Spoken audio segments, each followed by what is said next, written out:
What is up, everybody? And in this video we'll be taking a look at a new car that was just added this past Wednesday, the Maserati Alfieri Concept, which honestly I didn't even know this car was even going to be added. But if you want to go purchase this thing, it'll be $619,000. It is indeed in the hyper class, so we have a new hyper vehicle to test out here. Anyway, let's buy this thing and see if we can customize it. Those rims are very, very nice. Let's put those on. So jumping right into the customization here, guys, you can change the color if you would like, which I actually think I'm going to put it to like this white color here. I think that looks nice. All the other colors are pretty much the Ubisoft colors, which can be applied to basically any car. And then liveries are going to be the liveries people have made. You could throw them on there. But anyway, let's jump into the visual part here and see what we can do. So there's some bumpers. Let's check these out here. Looks like you can make it a little bit looks like carbon fiber maybe. Okay, looks pretty cool. That actually does look pretty awesome, I'm not going to lie. Let's go with, so the difference with these, it looks like it's basically changing the shading of it, making them fully black there. It looks pretty cool. Let's go with 4. Moving over to the rims, which these are the rims obviously you can't put on. There's only 2 there. You cannot put other rims on the vehicle if you are wondering, it looks like. So you can have the blue, which looks pretty awesome. I think I'm going to keep that there. And then caliper colors. Might actually go with blue on these as well. I think that would look pretty cool there. There we go. And then mirrors, you can also make the mirrors, it looks like the black color there, I'll do that. And then moving over to the rear fenders, looks like you can actually make the Maserati color black there with the side. Actually looks very, very nice, I'm going to do that. That looks very cool.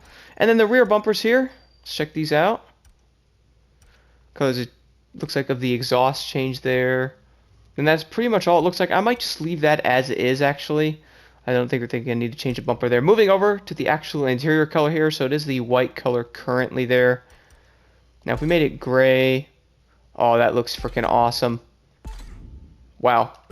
So this is obviously a concept vehicle, so it's going to look pretty insane and like futuristic inside. We'll get into the inside in a second. And then you could do the vanity items as well for whatever items you guys own you want to throw on here. And all that good stuff. And then besides that, that's pretty much all when it comes to customization. Why don't we go take a look at this thing outside now and drive it a little bit. So as you all know already, I am at the Salt Flats here to do a top speed run on this plus the highway because we got to know how fast this car goes because the hypercar class is very, very, very, well, competitive for that matter. So let's go take a look at this right now. So this car's obviously very nice. Let's listen to it.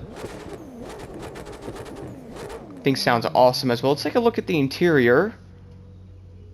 Wow, the interior looks very, very cool in here. Wow. So, acceleration. Hyperclass is very, very competitive. It's going to be hard to see if this car can't compete. Wow, the dials are actually moving. That's pretty cool detail there. When you hit like red line, they start moving faster. Looks like. Or not. Yep. Pretty cool so far, guys. I do like the interior detail in this car. You know, a lot of the cars before, like the 488 Pista, they didn't have any detail there, so I'm sure annoyed a lot of people. Let's hit some nitrous here. So hypercar speed's obviously going to have to be upwards of 280 plus to be able to be competitive there. I was maxing out at 302 miles an hour, 303 actually, with Nitro Chemist. That's pretty dang impressive. Now the real question is this car different on the highway? Let's go find out. So let's go drive this thing on the highway now. I like testing it on here because sometimes the car seems to be faster on the highway than the Salt Flats, and you know, vice versa and all that depending on what you're actually racing on. So let's go do this now. Dodge that speed trap there. So acceleration on the car seems pretty dang good so far. It actually seems very quick. You know, a lot of the hypercars are fast. Obviously, they kind of have to be. It's going to be a 6-speed transmission there. Did not want to die by hitting that truck. So the car seems very well affected by nitrous as well. Sometimes the cars don't do very well when you hit the nitrous, but this car definitely seems like it doesn't lose any power or anything like that there. Let's hit around this turn with it. I'll show my build at the end of the video as well. You guys check that out. So overall, the speed seems very, very good. I mean, 290 plus miles an hour.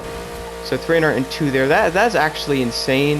Being able to do it in a hyper race is going to be crazy good. Some of the hypercars only do like 270, 280, and they sometimes even struggle to get to that point. But being able to do 300 miles an hour, cruising down the highway like this with Nitro Chemist doing 300 is absolutely ridiculous. Why don't we take it into a race now and see how it does in there? So I figured I'll jump into a race and test it out here a little bit as well, because we all know some of the hypercars are, well, terrible, I guess, to say the least. Driving a lot of them and racing some, I can definitely tell why they are not driven that often. They just can't get out of their own way, honestly. It's definitely not a good thing. But overall, having this car so far and driving it a little bit here and testing it out, I must say, it's actually pretty dang nice. It sounds freaking amazing, too. I love the sound of this engine. Whew. Interior is very, very nice and detailed as well. I'm surprised they put detail into the interior like this, not gonna lie. Looking at some of the other cars there, I know people are kind of triggered on that, which I do not blame them. Like how the lights don't work on the Pista kind of triggered me a little bit. But overall, the cars are pretty dang detailed for the most part, I guess. Like, this one is pretty awesome. The way I look at this, though, for a hypercar, guys, is the fact that it's $619,000, and, well, a lot of the other hypercars, looking at you, Bugatti, are like 1.5 to 2+ million dollars for some of those cars, and that's going to be a lot of grinding if you guys are trying to get one of those. But if you can get into one of these vehicles, be able to at least race and grind parts out, would be a pretty dang good idea. And this thing is pretty dang fast so far. Like, it's not having issues keeping its speed or accelerating. It seems to be getting to 200 miles an hour quick, over 200 pretty easily for the most part as well. So I mean, I'm pretty impressed with it overall so far. The handling on it seems pretty nice as well. It doesn't seem to lose itself in some turns. Like, some of the cars will get squirrely and all that. This car doesn't seem to do that too much. I really want to test the brakes up here on this turn by this highway, though, because a lot of cars fail this turn. Let's see how this car does here. So brakes, downshift. I did hit the wall there. Not too bad. I have to lower the brakes a little bit more to the medium, like mid-range side there might be a little better. I notice when the brakes are in the front too much, I notice the car doesn't have as good as brakes. I don't know why that's a thing. But that's pretty much how it is. I've noticed if you lower the brakes more to the medium side of the dial, which I'll show at the end of the video as well, seems to be a little better that way. Hit the brakes again, downshift.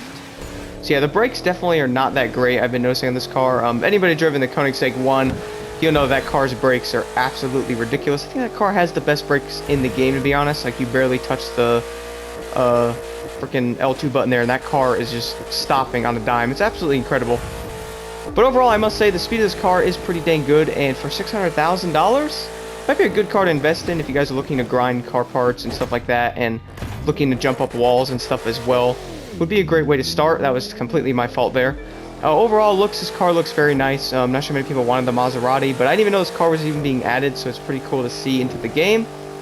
I am digging it so far, and I might have to drive a little bit more and test it versus some of the other hypercars in longer races to see how it actually does overall.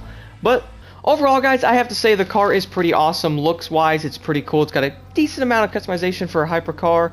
Speed is pretty dang nice on it, and the interior is very, very cool. So if you're looking for a car of around 600K range in the hyperclass that's fast and can compete, and you're trying to grind parts out, this could be a great car to go after. I do like it overall. Anyway, here are the settings I'm running on my car, and I'll show the brake thing that I'm talking about as well. So here are the settings I'm running on my Maserati here, so I will show you all this real fast here. So going into pro settings, what I mean by the brake balance, you guys want to have it more toward the middle. I've been noticing on a lot of my cars, that is what I normally run, and it does seem to affect it a little bit more.